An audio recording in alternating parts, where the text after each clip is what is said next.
All right. Hey, everybody, and welcome to our webinar, Encouraging Your Teenagers to Find Their Own Path, a roadmap for choosing a college, a career, or something different. Today's webinar is co-sponsored with Wilton Youth Council and Weston Youth Services. Today's speaker is Rick Fury.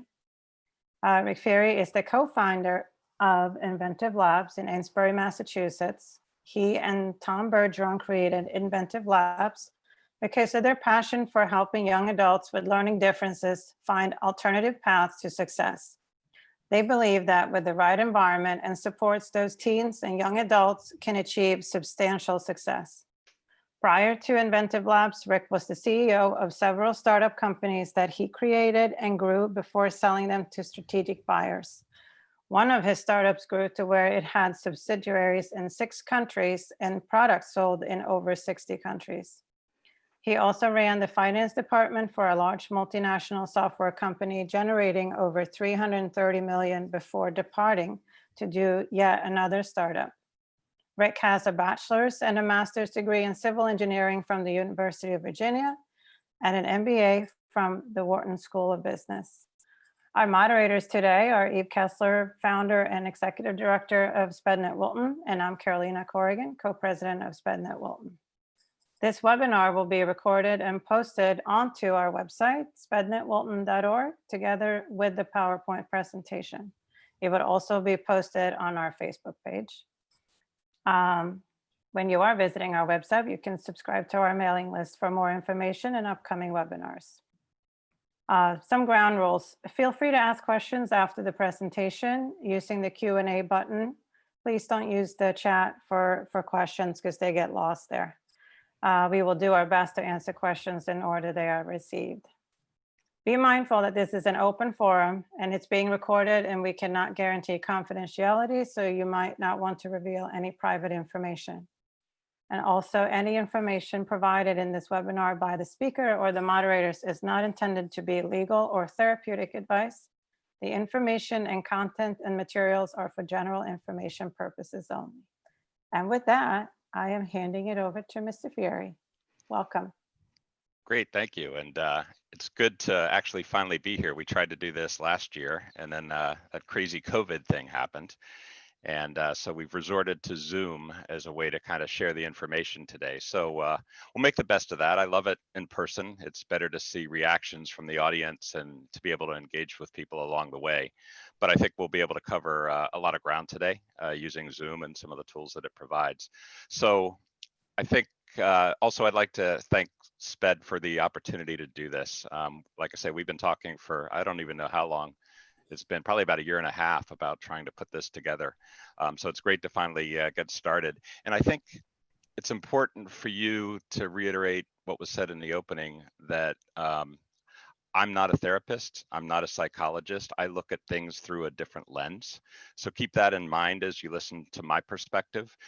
My views are observational from about 7 years at InventiveLabs, working with individuals with learning differences such as ADHD, dyslexia, ASD, and growing up with a family that probably has people in a lot of different of those categories, including possibly myself. I think if you look at my career trajectory, it has all the traits of somebody who's ADHD. So to put it in perspective, I did create a software business from literally sitting on the floor with a bunch of people to where we were selling products in multiple countries around the world. And to me, that was a blast. It was constantly new, constantly exciting, constantly terrifying, all the things that come with kind of creating your own business from scratch. And that's what I loved. I also got the opportunity to be a CFO of a $350 million company. And I actually left that company to go do another startup, much to my wife's chagrin, because I couldn't get excited about the finance side of things. It wasn't engaging enough for me. So I think that's important for you to understand. This is the lens through which I am sharing this information with you. Take it with a grain of salt, but maybe you'll take it as kind of a nice different perspective on working with young adults and teenagers trying to find their paths.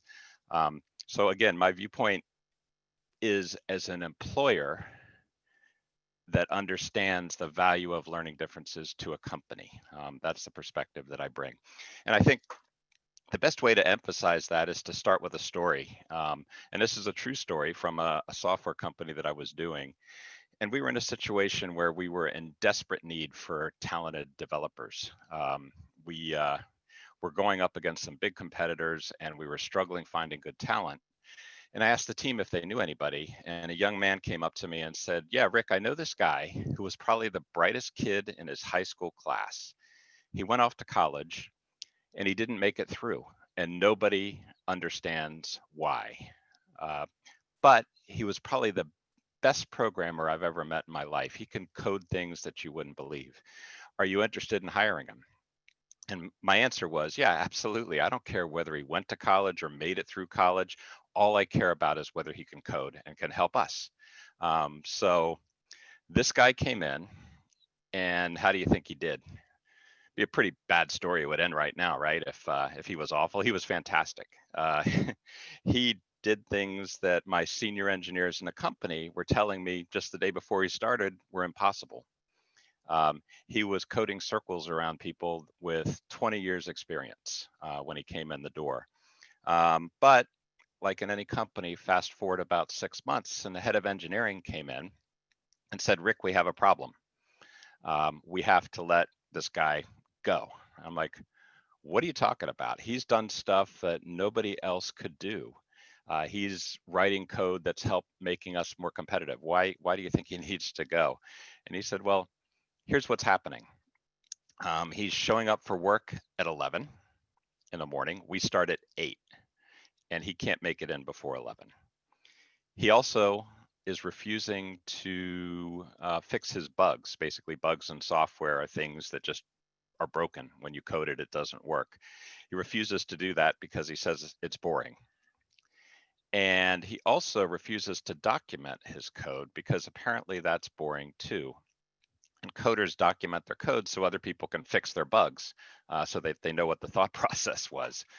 So given those three things, we can't have somebody in our company that behaves like that," he said. So I ask you, the audience, and I can't see you right now, but I ask you, the audience, what would you do in this situation? I asked this at my 25th reunion at Wharton. I got to do a mini version of a TED Talk that I did a few years back about the lab. And I asked the audience at my reunion, which was full of CEOs and HR executives, as we've all moved on in our careers. Some of them have become very successful. And you could see the war that erupted at some of the tables they were sitting at. The CEOs were probably saying, "Fire him." And the HR people were saying, "No, you got to do something different." And I had to actually interrupt the session and say, time out, everybody. Let's come back to the presentation. And let me tell you what I did. So they finally, all their eyes focused back on me. And I said, "Here's what I did." I looked at the head of engineering and I said, "I'm not thinking of letting him go. I'm thinking of letting you go." And he looked at me and his eyes got big. And I said, "We got to do something different here. We got to think outside the box. This guy is too valuable to lose. Let's do this. Let's hire a bug fixer. And if you want to get somebody with a college degree to do that, if you feel that's necessary, do it. And they will learn more in 6 months of fixing this guy's bugs than they will an entire college career. I guarantee it. And then let's hire a documenter. And this person can document their code. Same story. You can get somebody from college if you want, but let's let them document this code and follow in his wake. That person will learn more in 6 months about coding than they would in college as well. And let's do something else. Let's let them work whatever hours they want. Whatever works for them, let's let them work those hours. And that's what we did. So again, it would be another bad ending to the story if they didn't do well with that. They took off. They worked together as a team. They helped transform the company because other people started to look around and say, "Wait a minute, I like writing new code. Can I just do that?" Like, absolutely. I like fixing bugs. It's a puzzle. I like doing puzzles. I want to fix bugs. And other people would raise their hand and say, "It's too stressful for me to write code. Can I just document it? I like doing that. I'm really good at documenting code." And the whole team became better as a result.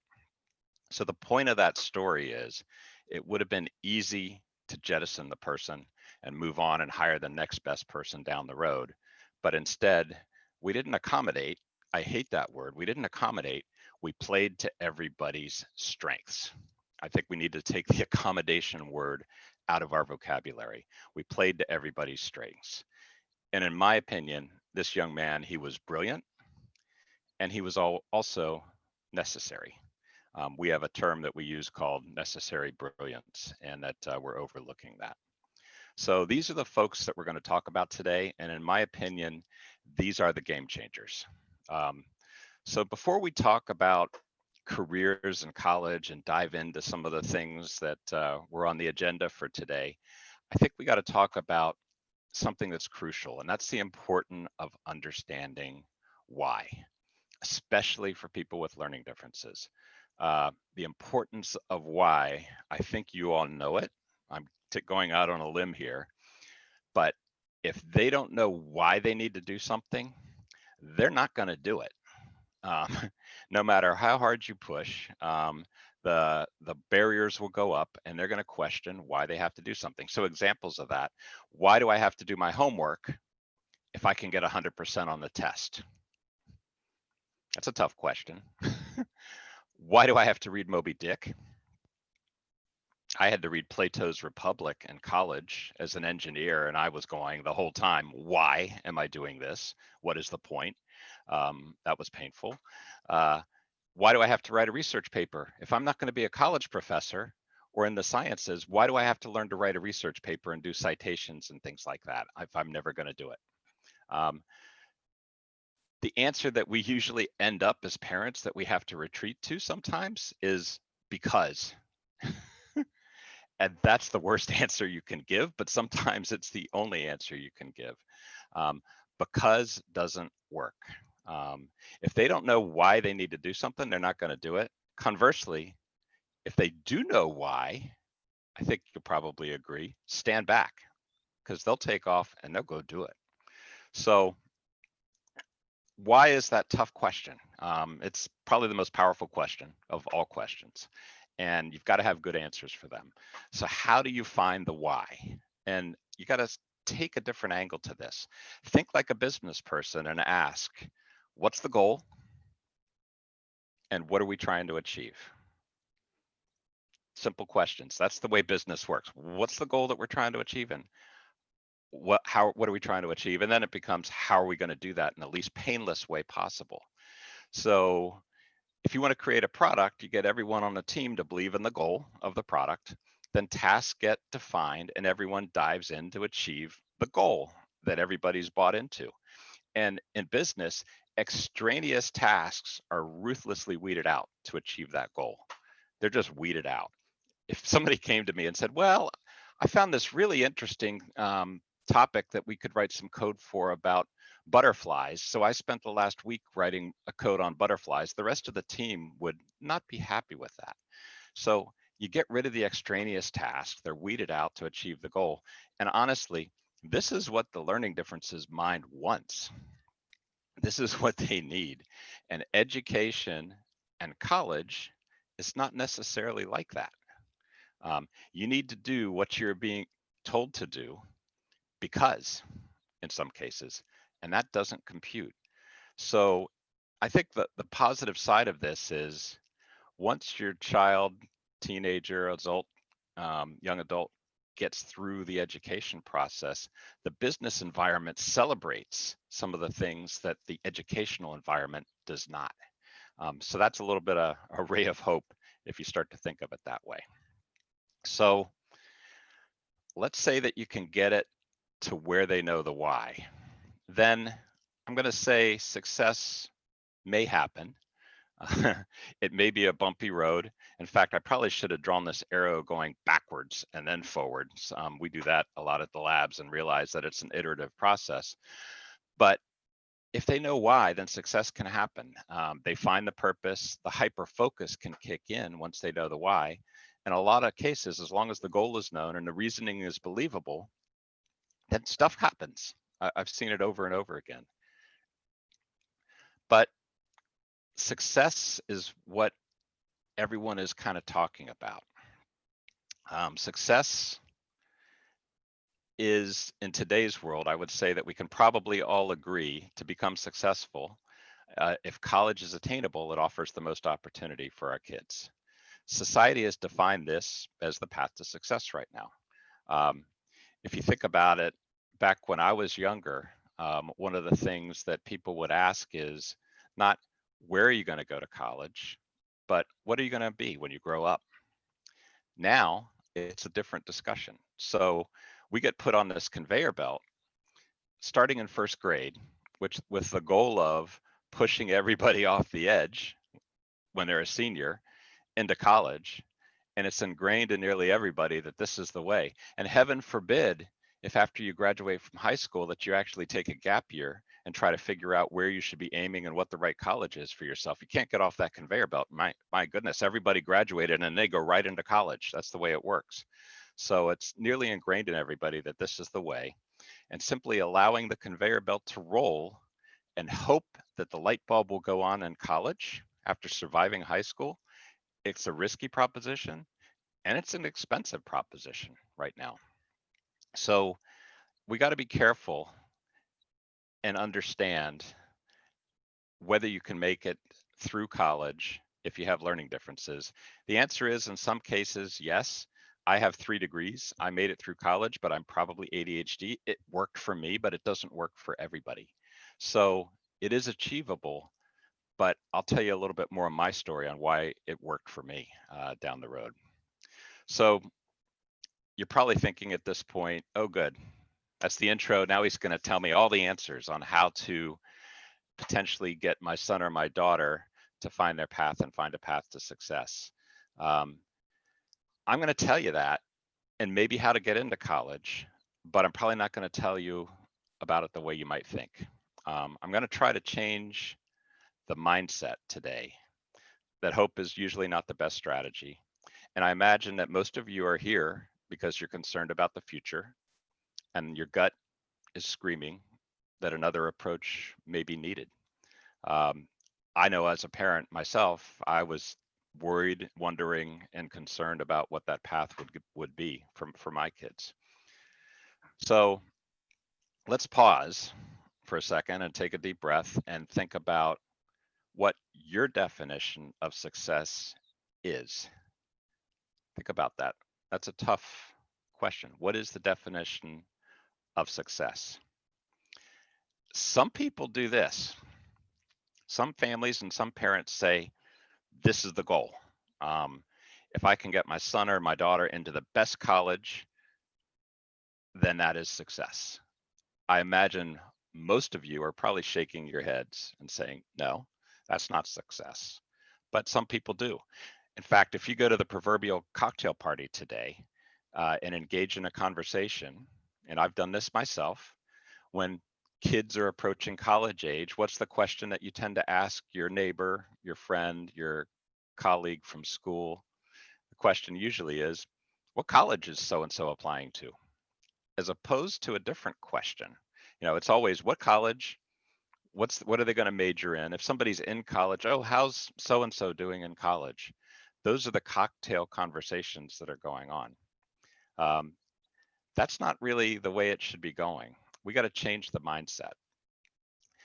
The goal should be the way it was, like I just alluded to just a little while ago. The goal should be a career. It shouldn't be a college degree. We're training people to kick field goals that are only getting into college. That's like a 40-yard field goal in the football world, when 50-yarders are what you should be practicing. The 50-yarder is what career are you going to get into? And we're just aiming to get them into college. We're missing the point right now. So the goal should be a career. A college degree is a means to get a career in some cases, but only that. One of the items on the list of things to be discussed today is how can a parent be supportive? It's change the goalpost.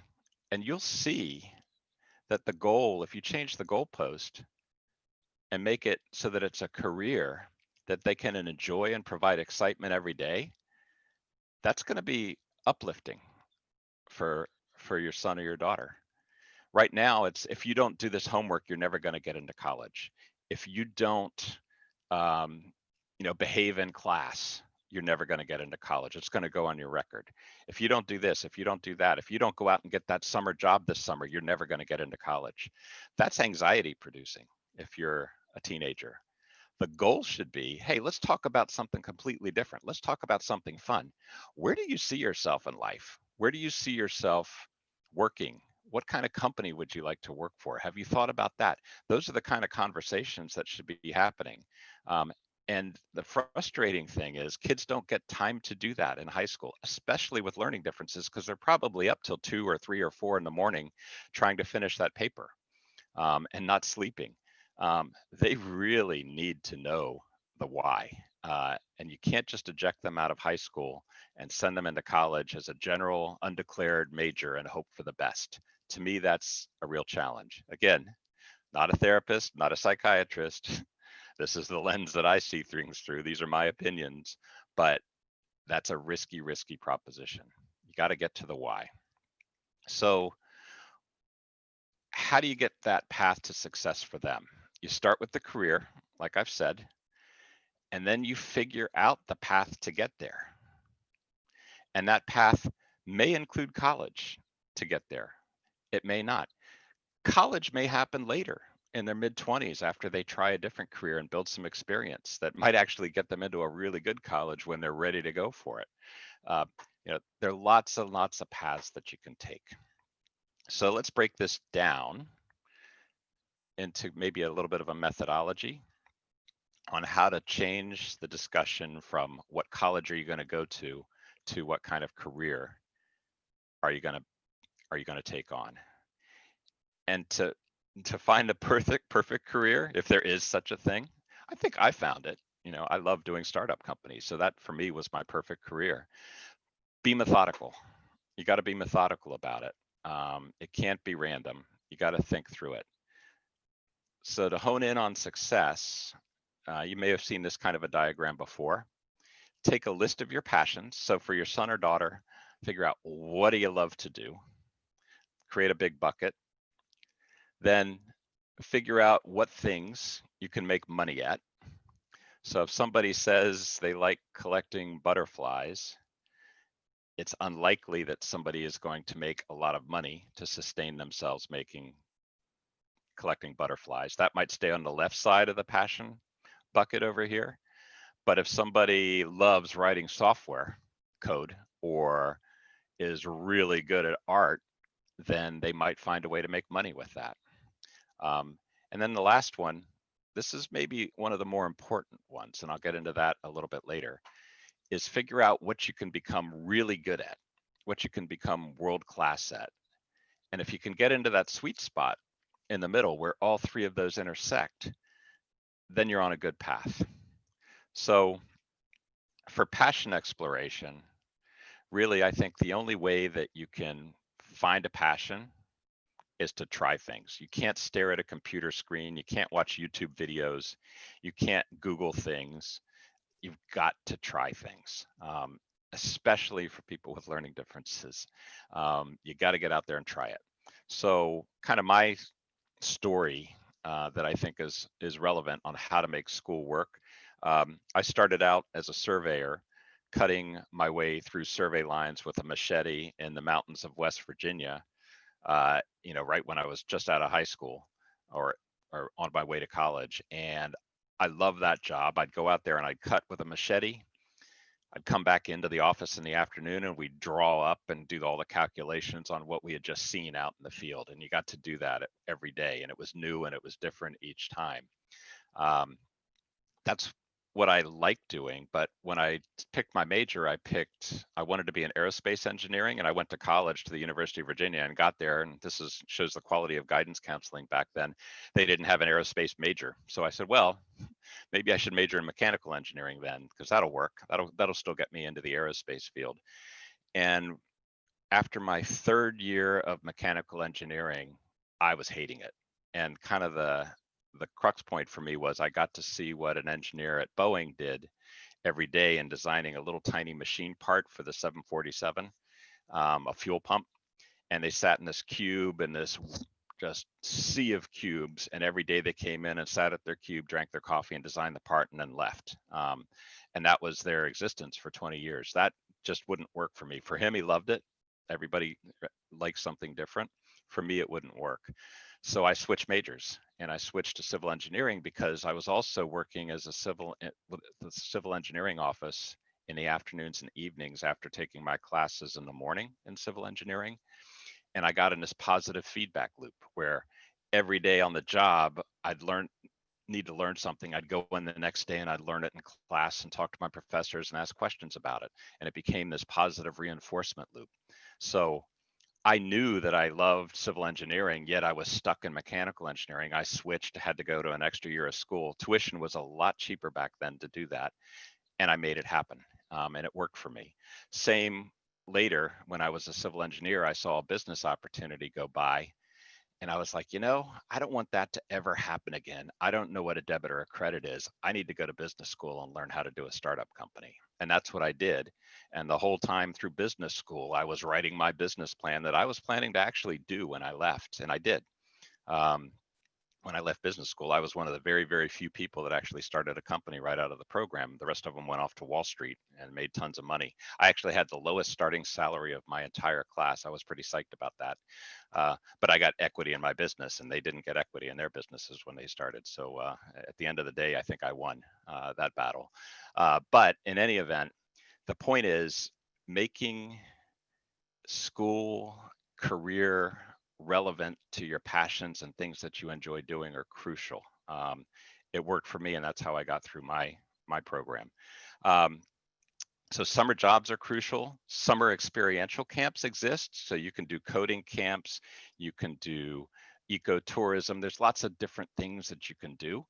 You can try entrepreneurship. There are hackathons for people that want to do software or create products. There's all kinds of different things that you can do with experiential camps.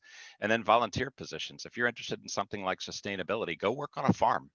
Go work on cleanups, work at a pet shelter, work in an area that you're interested in as a volunteer, because sometimes you can't get paid for it. I've run into situations where young people say, well, if they aren't going to pay me, I'm not going to do it. The point is they're paying you with their knowledge. They're paying with you with what you can put on your resume that's going to make an employer hire you into a field that you're engaged by. So that's my spiel on passions. A lot of people say I can't find my passion. I don't know what my passion is. You got to try stuff, then you'll find it. The next thing is money on this diagram. How much is enough? For parents, if you haven't done this yet, it's a surprising discussion sometimes. Many of the young folks that we have really don't have a clue about money when they come into our programs. And one of our first discussions is, what kind of lifestyle do you want to have? Do you want to live in a mansion somewhere on a big hill? Or do you want to be living out in a tent in Maine? Where do you fit in the spectrum? That kind of helps you determine how much money is enough. Some people say, I want to make a ton of money and I want to have, big boats and everything else. Okay, that's fine. Then that limits the kinds of jobs that you might want to be trying for and the amount of education that you may need. If your living requirements are a little more austere, then you don't have to make as much money. So that's an important metric to know. Not everybody in the world needs to make the most money possible to be happy.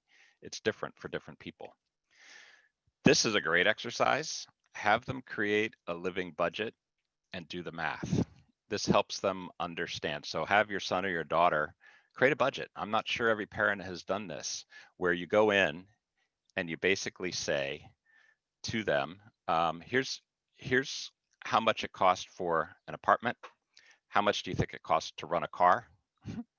Don't forget about maintenance. They always break. Everybody forgets that. Gas, insurance. Add up all those costs: food, eating out, Netflix, streaming, internet, computers, laptops, anything that you need to live. Add all that up. And then at the end, see what the total is, figure out how much it is per month, and then divide out the number of working hours in a year and come up with how much they need to make per hour. A lot of them think, well, I can go work and make $15 an hour and I'll be in tall cotton. Some of the discussions we've had at the lab have been entertaining. We've talked to them about what lifestyle do you want? Well, I want to live in New York City in my own apartment, and I want to drive a Tesla around town.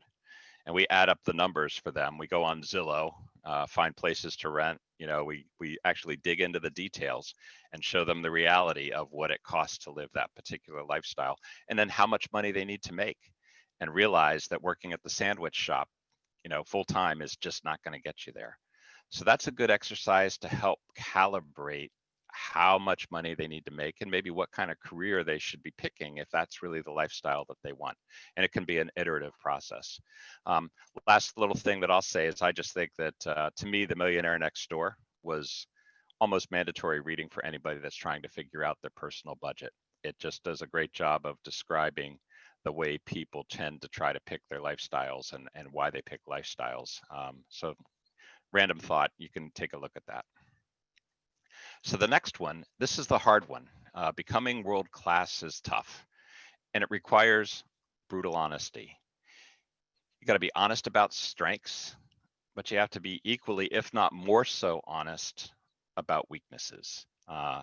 Being passionate about doing something is one thing, but the reality is it may not be achievable. So somebody that says, I want to be a science major, but they can't write lab reports, they won't do it, and they won't do the problem sets associated with that. They're not going to pass. They're not going to make it through. You got to be realistic about it. I wanted to be a fighter pilot when I was younger, and then I found out I was colorblind. I was extremely passionate about doing that. That's what I wanted to do, but I'm colorblind. So game over. I cannot be a world-class fighter pilot. I also would love to be in a rock band, but I can't sing. So those careers just come off my list. Maybe over there on the passion side still, but it's not in that sweet spot. It's off the list. Um, Sometimes, unfortunately, sometimes that passion is so high, you almost have to let them try it and fail on their own. And that can be hard to watch. It can also get expensive, so you have to draw the line somewhere. But be aware that you have to be honest about these particular things. So I will say, let me go back, and I will say on the world class side of things, it's a big thing to become world class in something. There's a book by Malcolm Gladwell, and he talks about how people become great at something, and it's the old 10,000 hour rule, that to really become world class at something, you need to spend about 10,000 hours. And there's all kinds of studies that show that. For some of the folks here, if you ask them to do 10,000 hours on something they don't like, it's not going to happen. But if it's something they're passionate about, then there's a chance. And that's how they can really work themselves into kind of being a world-class, employee or business owner or whatever it is they're going to be.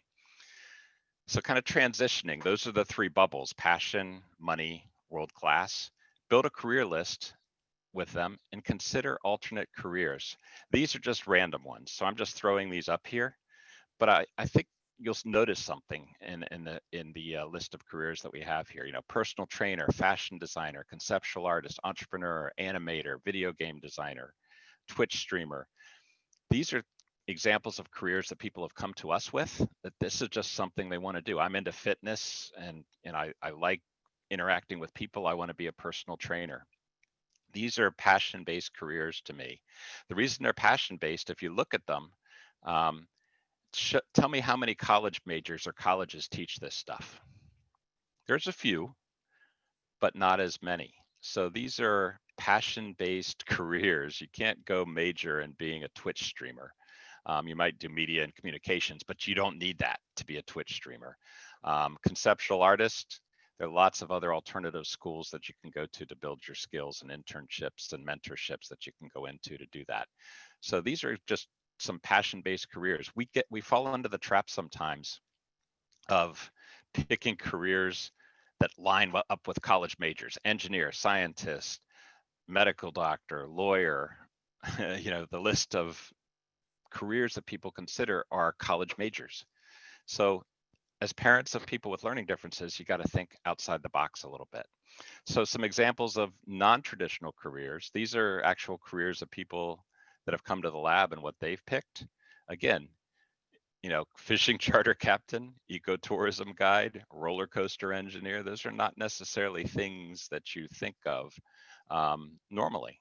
And it might be something that your son or daughter really gravitates to. So figure out some of those passion-based careers and then determine a path and pick several careers and look at things like, how does it match their passion? What are the educational requirements? Are they achievable and attainable to get to that particular career? What kind of skills do they need to provide? And what's the job environment that they need to work in? If your son or daughter can't get up before 11 o'clock, then working on a construction crew that starts at 6 a.m. probably isn't a good plan, unless it's the overnight crew, then that might work. So, start to narrow it down and consider those kinds of skills. So I'm going to do something different here. It's always good to break up a long PowerPoint. And I'm going to share a different screen over here, hopefully.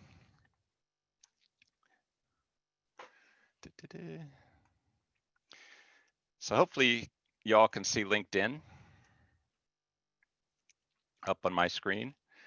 I want to show you very quickly how to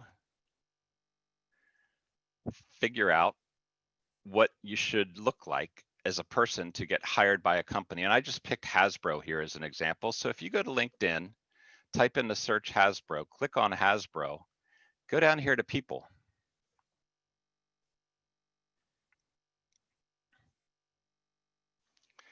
And if you go to people, if you want to work at Hasbro, you can see where they live. A lot in the US, some in the UK, Canada, London, France, other locations around the world. Interestingly enough, you can also see where they all went to school. So this is the part about kind of picking exactly what you want to do first. Design your career with something that you think you can be passionate, good at, make money at, and then get it to the company level. I want to work in a gaming company that does board games or card games like Hasbro. What do I need to make myself look like to get to that company? How are they going to hire me? If you look here, it's very interesting. Most of the people that they hire went to universities in Rhode Island, which is where their headquarters is. So if you want to work at Hasbro, it's not necessarily the best college that you can get into with the highest, the most selective college with the highest cost that's going to get you that job at Hasbro. You might want to go to the University of Rhode Island or Bryant University or some of these other places. Northeastern, it's all New England type colleges, except for you get a little further down and you see UCLA pop up. So you can learn where they went to college. And if you want to see who went to Johnson and Wales, you click on Johnson and Wales. And then down here, you get a list of the people. So look, we just found Crystal. Sorry, Crystal, you're getting highlighted here. She works at Pawtucket, Rhode Island. She likes dad jokes. Oh boy. And you can see she's the associate manager of global brand development and marketing. And you can see where she worked, what she did, where she went to school, what she majored in to get that job at Hasbro. So if you can get it down to that level, then that's something that they can really engage in. Let me go to Rockstar Games. That's another example. Go to Rockstar, they're a AAA game studio, meaning they're one of the biggest. They make significant titles. And if you click on people for Rockstar Games, I just wanted to show you where they hire from. And if you look over here, there's some interesting alternative types of schools. They aren't your standard fully accredited 4-year universities. If you look, Full Sail Universities has one of the best game design programs in the country. And they hire people from Full Sail University because they are heads and shoulders above the rest of the universities as far as video game design. Also here, Savannah College of Art and Design, very artistic school, but they also have a game development program. They're probably hiring more artists from SCAD and more coders from Full Sail, and then various other universities as well. So I just wanted to show you that. That's kind of a power tip with LinkedIn. I'm going to stop the share now and go back to my PowerPoint.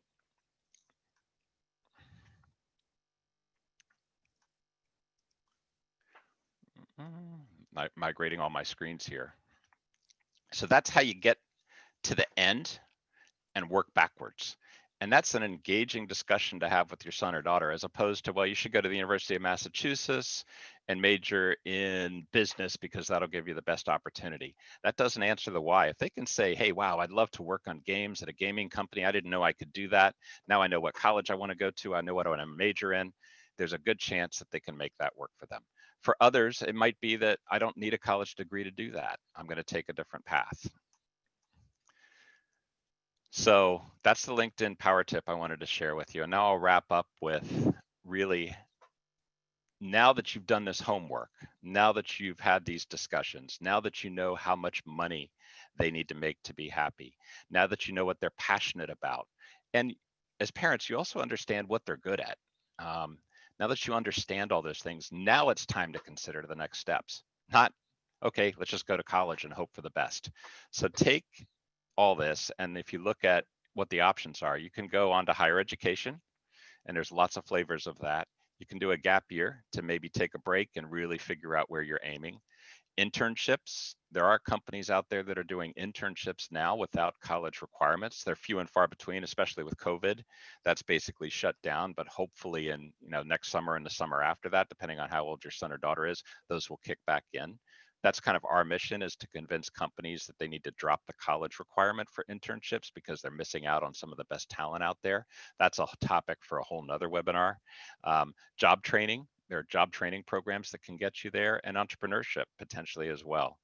So I'll give you some quick things to think through on each one of these. So for higher education, consider if it's a 4-year degree, that's fine, but there are decisions on whether it's a resident or a commuter program. There are online options. Basically, everything's online now for the most part if you want a 4-year degree, but that'll change back. But you could consider online. That is a tougher road sometimes, at least that we've seen for people with learning differences. All the people in our program right now said, I'm not doing online and paying college tuition this year. I'm taking a break. I'm going to do a gap year, reset, and then go back when it's back in person. It's a better environment for me. So some folks are thinking that way. Consider community college.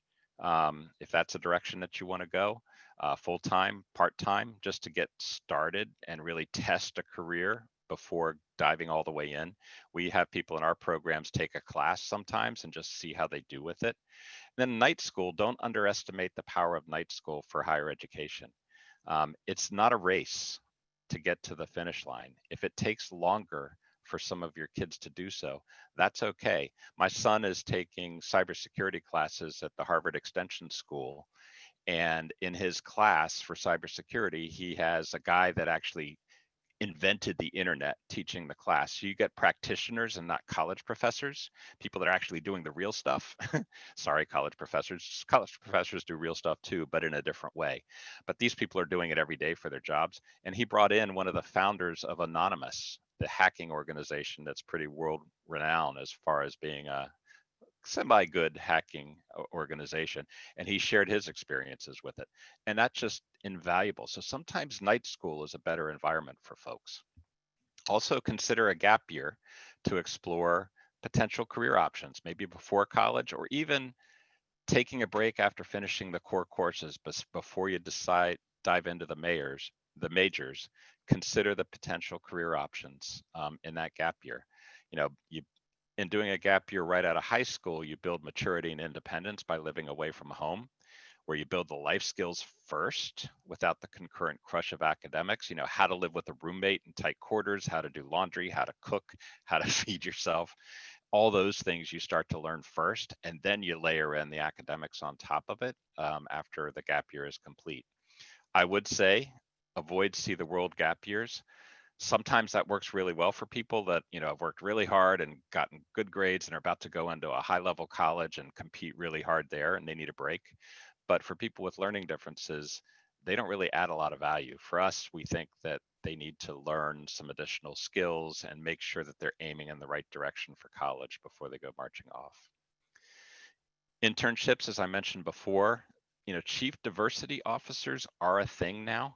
they are looking to hire people with diverse skill sets. So if your son or daughter has some learning differences, there are companies out there that are hiring just for that, to add a different way of thinking to their organizations. They do exist for people that aren't in college, like I said, and they're a great way to try a career before investing heavily in the training, the time, or the education that go with that. Entrepreneurship. So some people think, oh, I don't want to do entrepreneurship. That's too risky. The reality is people with learning differences can be great entrepreneurs. We have a website called necessarybrilliance.org that has interviews with people that are entrepreneurs that you probably haven't heard of. You always hear the name brand ones, the Richard Branson being dyslexic, all the famous celebrities and sports stars that have learning differences that talk about it. But these are real people that have done it kind of under the radar, but have found success through entrepreneurship themselves. But the point I want to make is being in entrepreneurship doesn't mean you need to be the CEO. You can work for a startup.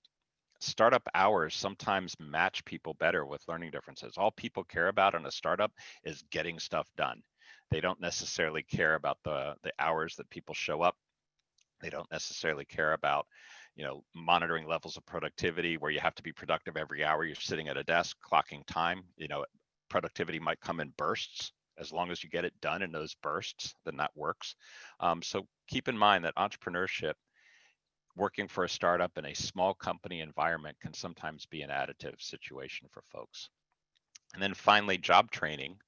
There are other programs that are popping up now as alternatives to college. As the price of college has gone through the roof, it's created a gap in the market where high quality education and training institutions are popping into place. And places like General Assembly teach you how to do software. Sin Studios in Montreal teaches you conceptual art so you can go work in the gaming industry. There are culinary schools at community colleges and local culinary schools if you want to be a cook. And then in the trades, right now there's a huge shortage of trade employees. If you want to find a plumber, it's really difficult. The reason for that is every plumber I know retires when they're 45. They're done. They've made enough money and they're done. So that's something not to forget about. So those are some examples of what you can do once you've narrowed down the path. So in summary, I think the steps that I would suggest is help your son or daughter figure out the why. Then help pick a career that is in their sweet spot. They've got to pick it, but you can kind of guide them in that direction and point out that if you want to make a ton of money, working at the sandwich shop doesn't work, and guide them in that direction, but get them to pick it. And then understand that college is one of many paths to success, and it doesn't have to start at age 18. It might start later. And be honest, it may take longer for their peers to get than their peers for them to get there, but that's okay. Nobody's keeping score. At the end of the day, I think every parent wants their son or daughter to be happy, healthy, and able to support themselves. And at the end of the day, some of the kids are thinking, all my parents want are for me to get into the best possible college. And there's a huge disconnect there. So let's try to break that cycle. I think together we can provide pathways to success for them, reduce the anxiety of moving to adulthood. That's a big thing right now that we see everywhere, is the anxiety associated with this. And by doing so, not waste this necessary brilliance that the world so desperately needs. So with that, I can open it up to questions.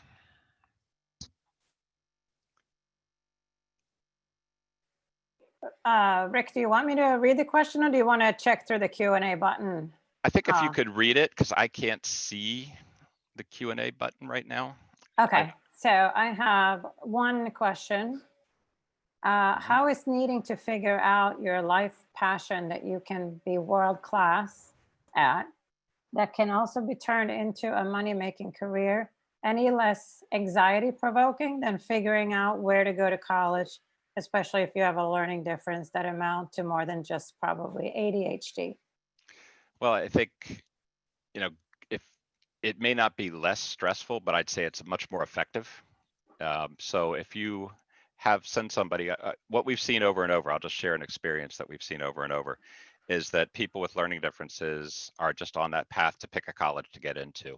They get into the college, and most of the people that we have in our programs survive maybe 3 to 6 months in college, and then they stop going because they get overwhelmed.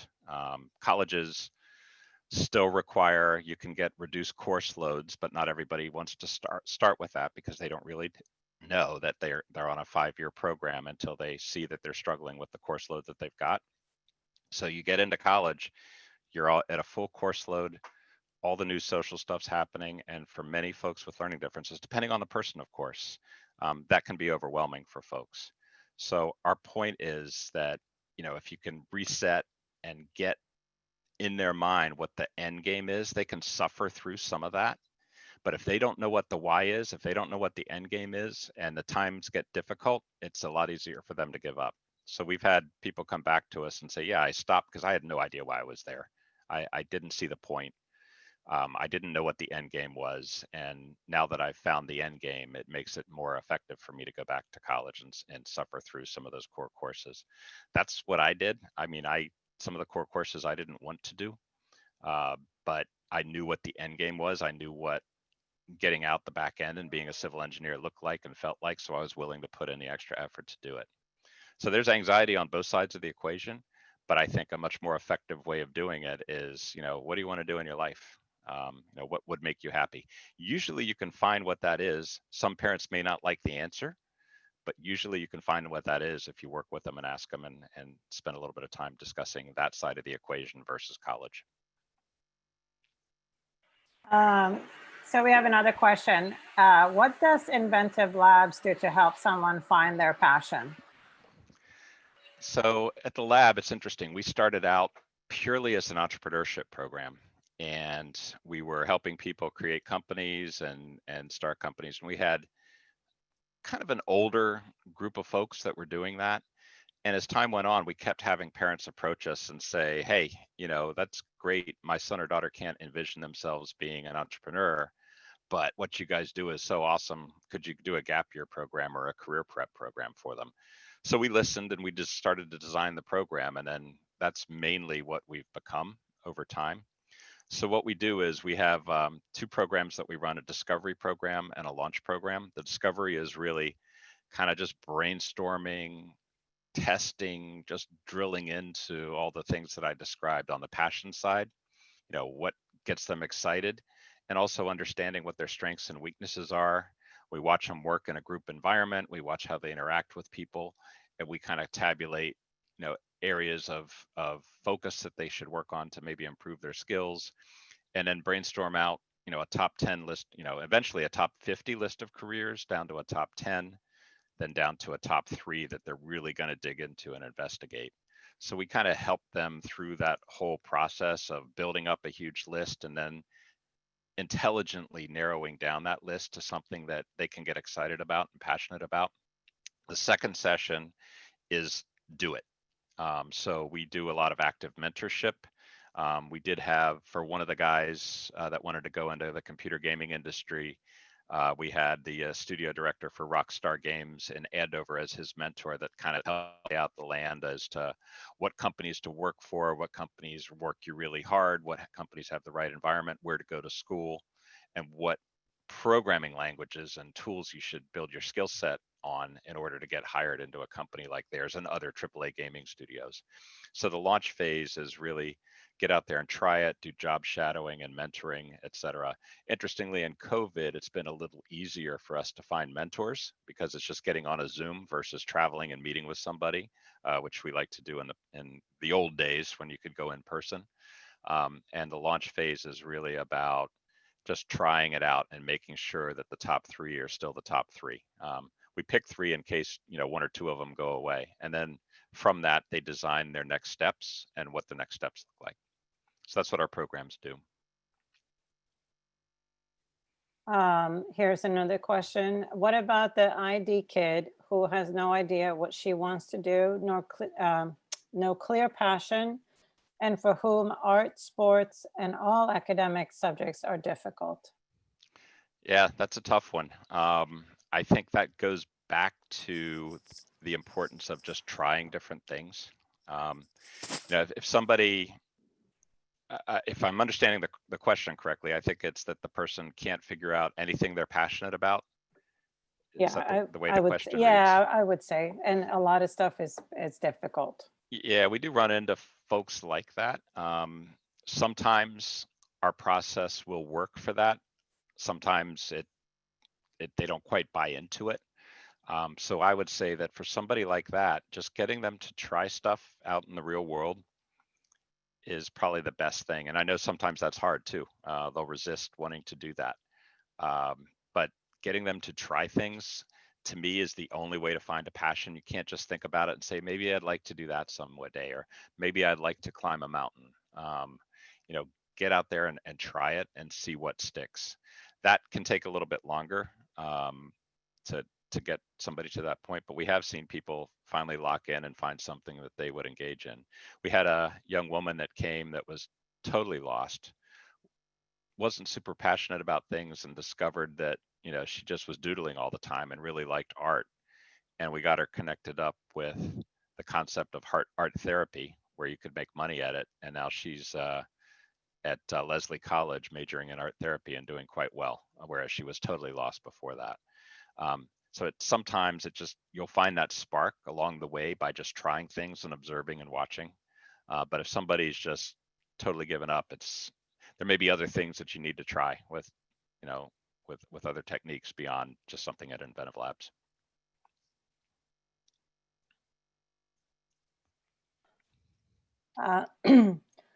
One, if you're not world class anything and not very passionate about anything, where does a parent start? I guess it's a little same question. Well, world class takes work. And I know that's a tough one sometimes too. If somebody's refusing to get out of bed and work, it just depends on the person. So it's hard to answer some of these questions out of context, but I'm assuming that the person may have difficulty energizing and getting started on things. So world class takes work. And the way you can understand world class is by, you know, through some of the testing that you can do on aptitudes and things like that. We see people that come in and say, I'm not good at anything. And it's like, but they're outgoing, they're engaging, they're fun to be around. It's like, well, you say you're not good at anything. You might not be good at the standard things that colleges define as something that you need to be good at, but you're really good with people. You can have an engaging, exciting career traveling the world in sales and high level account management sales. So even though you think you're not good at anything, you've got an aptitude for this. It will take time to build those skills, you know, and get trained properly in sales techniques and things like that. Nobody's world class at anything when they're 18. I'd argue strongly against that. They might have started working on becoming world class when they were 4, but nobody just out of the box at age 18 is world class. It takes effort to get there. The 10,000 hour analogy that I gave is something to consider, that you got to start working on that. And you might become world class by the time you're 30, but you can be good at something and still get paid for it. We're just talking about finding that sweet spot and that goal. And the passion thing, passion is probably not the right word. We use it because it connotates something, but passion is something that's engaging and makes you want to work and go further. That might be a way to think of passion for somebody that's really struggling.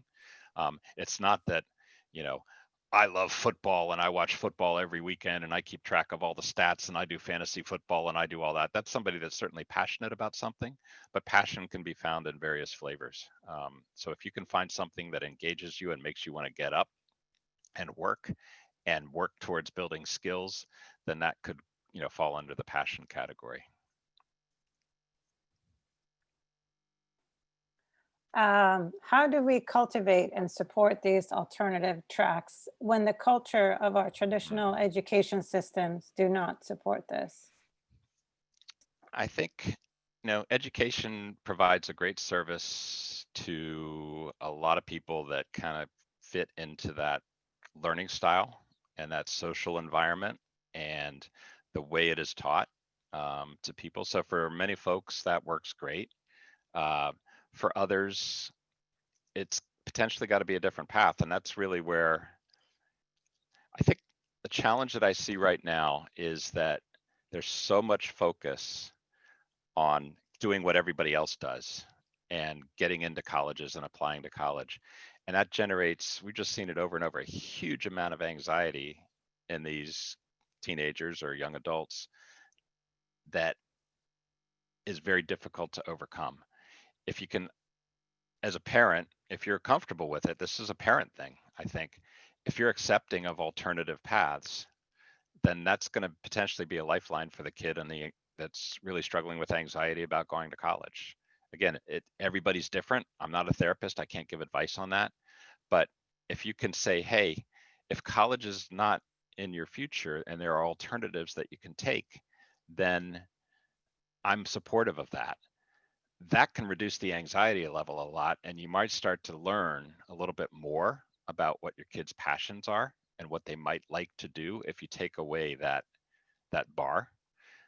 So a lot of the folks that we get in our program, they've been on that conveyor belt where they went from high school, they just barely survived high school and made it through. They might have gotten good grades, but man, it was painful.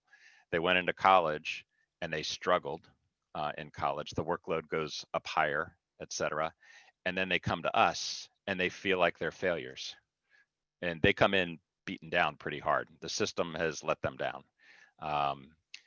Because they don't fit into it. It's nobody's fault. It's just that's the way it's designed, and they don't fit through that. Because they got ejected from the system, so to speak, that doesn't mean they're failures and failures for the rest of their lives. It just means they have to learn differently and take a different path. So we spend a lot of time dealing with people that are really down and struggling, and then trying to reinvent themselves and gain confidence in themselves again. I wish we didn't have to do that. I wish that schools could be more supportive of alternatives. Right now, they kind of are with trade schools and technical high schools and things like that. But that's considered where you go if you can't do other stuff. It's got a stigma associated with it, unfortunately, which I think is crazy given the trades are where it's at in a lot of cases. So it's kind of the way the world is. What we're trying to do to fix that is we go to companies and we call up their HR reps and say, hey, we'd love to find some internships for people in our program. And they say, well, our internships require a 4-year student to be enrolled in a 4-year college degree program. And my next question to them is, why? And they hate that question because it's like, well, because that becomes their answer. That's what internships are. And then I ask the question again, why? Well, we want to make sure we get, good talent into our company. Why do you think somebody with a college degree has better talent than somebody from our programs? That's a good point. Aren't some of your best people the ones that think outside the box? Aren't they the ones that are questioning what your company's doing and maybe questioning your strategy and coming up with new strategies that other people aren't able to do? And people that think in 3D and people that think differently, aren't they additive members to your team? Yeah, they would be. Well, guess what? You're filtering them out by taking away those internship opportunities.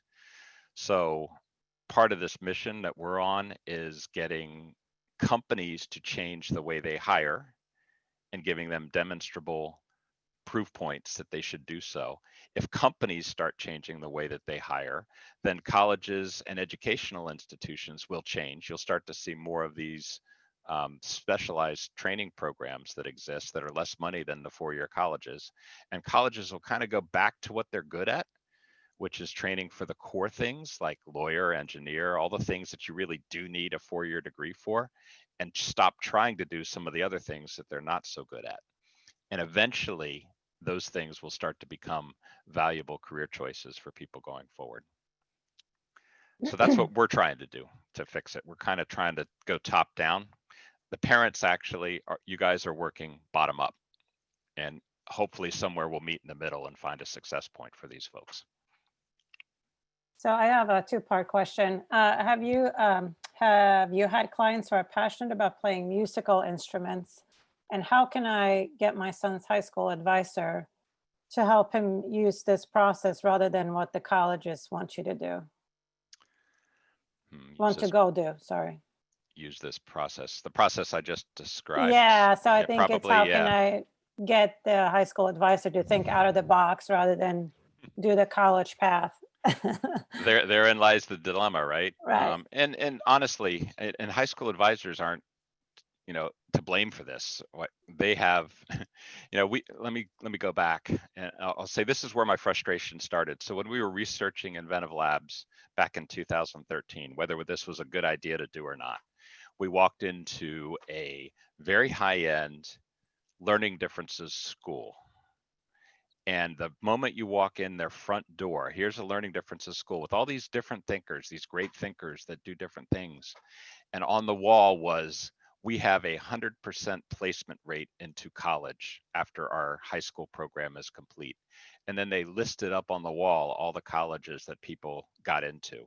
So you walk through the admissions office, you're surrounded by all these things. Then you walk through the door and they say, now we're here to tell you, how we're going to help your son or your daughter. So even at that level, we've got it wrong. Some of these schools that are teaching that way have it wrong. They're trying to force fit the square peg into the round hole and not train them so that they can become successful in life. So that's when I knew that we were in for an uphill battle. I thought we were going to find allies in those schools, but they're on that same path to get everybody in college. So, even at that level with those specialized schools, that's their mission. When you go back to the public schools and even the private schools, that's still the mission that people have been charged with. It's kind of like when you're running a company, if you put a bonus plan in place to achieve a certain goal, then everybody's going to try to do that to the exclusion of other things. And if you get that bonus plan wrong, you're potentially hurting your company strategically. So for the guidance counselors, the parents want their kids to get into a 4-year college. That's my point. That's the mistake that I think we've made over the last 30 years is we've drunk the Kool-Aid. The government has funded the colleges through guaranteed student loans and grants and other things. And everyone talks about how important it is to get a college degree, when in reality, not every job requires a college degree and not every person can get one effectively. They're kind of cheapening their brand, in my opinion. So I think, the reality is even the guidance counselors themselves are marching to the beat of what the parents expect, what the school expects, et cetera. You might find, and we do find, that if you have a discussion with that counselor and say, hey, can we take a different path? We have found that some guidance counselors will say, oh, thank God you raised this. I'd love to talk to you about different paths. And we've tried reaching out to some of the guidance counselors, but really they come when they get that green light from the parent, they'll start looking at programs like ours. So keep in mind, that's the path, that's what they're being told they have to do. It's not their fault. You might find that guidance counselor that says, oh, I'd love to explore a different alternative. It would be something new and exciting for them to do, as opposed to looking in the little diagrams on, here's your SAT scores and here's your GPA and here's the students from our school that got into these particular programs. They might love a break from that to think outside the box themselves and feel like they're being more effective. So, have you ever had clients who are passionate about playing musical instruments? Quite a few. Yeah, we have artists, we have a lot of highly creative folks. And with musical instruments, what we try to do in that particular case is, foster that passion. And if they're really good, that kind of goes in the long-term career category, because it takes a lot of work and it takes a lot of effort, and you can't just keep trying out and trying out and trying out and hope you make it. Come up with a plan B. Everybody that goes to Broadway works as a waiter or a waitress trying to get into Broadway. We think that you can do better than that, a waiter or a waitress. Let's try to find another career where you can make money, continue to foster your passion, don't kill it off. Eventually, I think what we've seen happen is when you start to interject something into their life that they can get excited about and engaged about and start making money, uh, they play gigs at night after work. A company I worked at, there were a whole bunch of people in the company that all did bands at night, and we'd go around to the different restaurants and bars where they were performing and support them and show up, and they had a blast doing that. And then during their day jobs, they come in and work hard and make the money that could support that kind of environment. So we never like to kill off those passions, but we do try to provide alternatives and look at other options in those particular fields. It can be done. You can make money in the music industry. You just got to go about it in the right way, but also go into it with a realistic mindset that it's a highly competitive industry and you're not going to likely be living in that mansion. You might be living in that tent while you do it. But if you're okay with that, and you could be a street performer, then, there you go. So here's a question.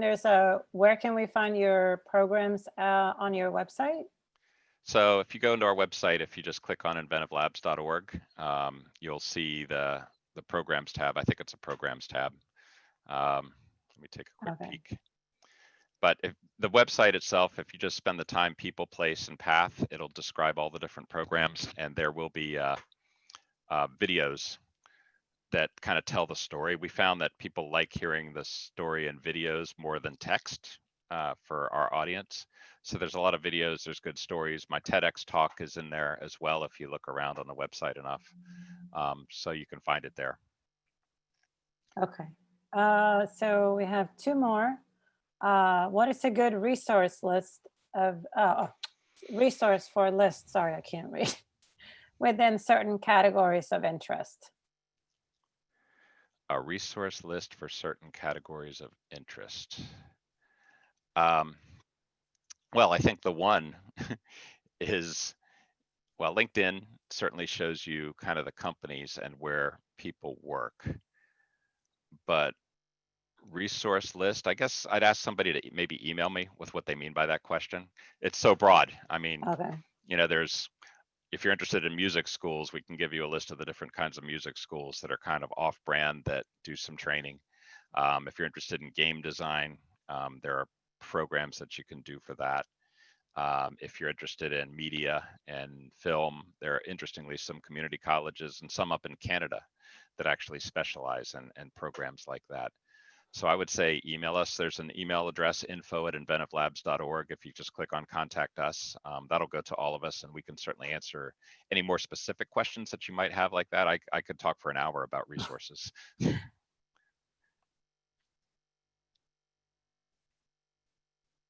Yeah, so list for jobs. Yeah, so email you at, okay. Yeah, info@InventiveLabs.org will get to me. It'll get to somebody there that will be able to answer the question. Okay. We all monitor that email address. Okay. And it's InventiveLabs.org. It's not InventiveLabs.com. Okay, sorry. No, yeah, I don't think you said that, but people forget and it bounces and you wonder why. Okay, .org. So one last question here. Sounds like building wounded self-confidence. It's much of what you do in the discovery phase. Wondering if some sort of wilderness camp might be a worthwhile precursor to entering your program. Thoughts? Short answer is yes. So if a parent is thinking that a wilderness camp is important, that to me implies that getting out of bed and getting motivated and taking care of oneself is important. If somebody, for example, our program or any program or college or anything, if they aren't motivated to get out there and get out of bed and do it themselves, then that program's likely to fail. So for us, we always say that part of our acceptance process is a lot of interviewing and a lot of testing and just trying to understand where they're coming from. But if they don't want to be here, if it's a parent that's saying you need to go to this program, then we aren't going to accept them because it's not going to work. They've got to say, this program looks right for me. I'm ready and willing to do the work required to figure out my next steps, and I'm motivated to do so. And if in some cases we have gotten people here that have kind of sweet talked their way through and maybe surprised us a little bit, or we didn't understand maybe a deeper issue with depression that kicks in sometimes, then we can have some real challenges there. And sometimes when that does happen with us, we do recommend a wilderness program for that person and say that, this might let them build some skills that they need to really learn at this stage in life. Because if you can't, honestly, I think with our programs, I wish I could have done this when I was 18. I mean, if you can't get excited about taking a break, having your parents get out of your grill for 4 months or 8 months, depending on how long you're in our program, to focus on just yourself without everybody else telling you what you need to do, and explore yourself and directions that you'd like to go and come up with a path for it. If you can't get excited about that, then there's some deeper problems going on. So we'd like people to kind of get to that point. So wilderness programs, we've had some people that have attended those before they came. I'd say mixed results, because usually those are the folks that are kind of struggling the most. But sometimes the wilderness programs really kind of make the point and can be transformational. We like to think that, eventually our programs are transformational as well. When people get out of the back end, they're going out with some confidence that they haven't maybe had before in their life.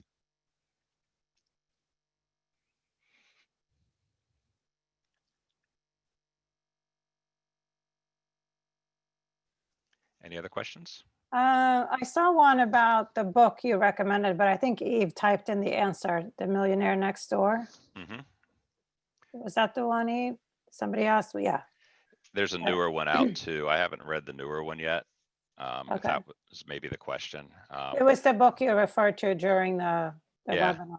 Yeah, The Millionaire Next Door. It's just the reason it's good is it just talks about what it takes to kind of save money, and that everything is not as it seems, and what people that have generated family wealth from nothing have done with that money, and focused on, interestingly enough, education and well-being for their kids. And that's the main thing they invest in, including I think one of the big things is not providing them a stipend. That's one of the worst things that you can do, is provide a living expense stipend just because they can't work hard enough to cover their own costs. And some philosophies on that, and some data and studies on that. So to me, it was just really eye-opening and very well done. I'm usually not one to recommend books, but that one was like, okay, I'm getting this, and I see the way the world operates. And you can see how certain people make certain decisions that maybe they shouldn't, because of outside pressure and societal influences. So you can kind of detect a theme with my approach to life. Yeah, I Chart think your own course, make your own decisions, right. Ignore the noise, cut to the chase, and figure out what makes the most sense to accomplish for your personal situation. That's really what it's about. That's an important message. Yeah, I don't see any more questions, and I can see people are sort of dropping off here. So thank you so much. This was really, really awesome. Thank you. Really great. Oh, you're welcome. Really great. Oh, there's somebody. Maybe a little controversial, but also at least if people start to think about it, they might come to their own conclusion on what's the right path. Not at all controversial. I think really we all need kind of a mindset check. I mean, there's just so many different factors now that are impacting our kids, and whether they're feeling successful and finding their own path. And a lot of it too rests with us as parents. Take that course that you want to, just because you're interested in it, not because the high school says you have to take it to be on a certain track. I mean, that's, Yeah, it's tough. And honestly, I've caught myself doing all the stuff, some of the stuff that I've said you shouldn't do. Like, oh, where's so-and-so going to college? Oh, she's not. And I'm like, oh my God, how did I, because you don't know what else to say. And it's exactly. And also, how's so-and-so doing? Well, she's back home now. Oh, why did I ask that question? So I've taken that out of my vernacular. I don't do that anymore, but for a while I was. And also just understanding just the fire hose of I think the thing that was interesting to me was to research how we think today versus how we thought 30 years ago. When I was a kid, it was always, what are you going to be when you grow up? And I remember that over and over. And I hated that question back then, but it's a different question than where are you going to go to college? That introduces a whole new level of anxiety, because college means competition, pressure, academic achievement, test achievement, all these other things. Whereas career is like, yeah, I think I'd like to be a doctor. That would be kind of fun to cut people open or something like that. So anyway. Yeah, I think it gives you the end goal, right? When you ask, what do you want to be when you grow up? That's the end goal. Whereas, where do you want to go to college? Okay, you get through all that, and then what are you doing it for, right? There's no goal. Yeah, we get a lot of folks that have made it through college. We've had people in our programs that have gone to Harvard, to MIT, to Carnegie Mellon, and have graduated thinking that I'm done. everybody's going to come running to me and I'm going to love whatever job they give me. Yeah, they get jobs, but they find out very quickly that the degree they got put them in an environment where they can't succeed. Working in a dark corner coding in a cube for 12 hours a day versus getting to take a break and be outside and be active is not the right job environment for them. So we had one guy come into our program that switched.